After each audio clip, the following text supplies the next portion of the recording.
नागपूरमध्ये जलक्रांती परिषदेचे आयोजन करण्यात आले। केंद्रीय मंत्री नितीन गडकरी, नाना पाटेकर, मकरंद नासपुरे यांच्यासोबत पाण्याच्या संवर्धनाविषयी काम करणाऱ्या जगभरामधल्या दिग्गजांनी या परिषदेसाठी उपस्थिती लावली।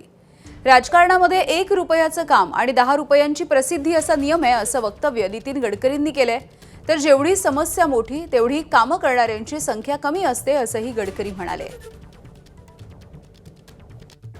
आज 25 साल का ये काम हुआ, इसमें थोड़ा से मेरे मित्र कहते कि तुम ये काम करो, हमको पता ही नहीं। वैसे राजनीति में नियम ये है कि 1 रुपए का काम करना और 10 रुपए की पब्लिसिटी करना, और हमारा इसमें 10 रुपए का काम हुआ और 1 रुपए का भी लोगों को जानकारी नहीं दी, ये हमारी कमी रही। और इसलिए आज जब मैं बैठा तो मुझे भी आश्चर्य लग रहा कि इतना काम कैसे हुआ। महाराष्ट्र सोडावा का असा विचार करत होतो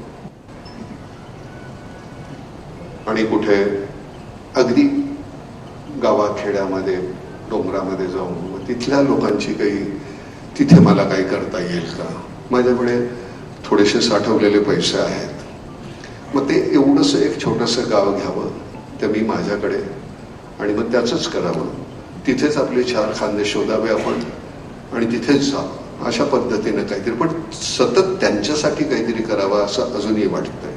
फक्त एकच पुन्हा नव्यानं सांगतो आणि तेच सांगतो की आपण एकत्र येऊया आणि एकत्र मिळून काम करूया। एबीपी माझा, उघडा डोळे बघा नीट।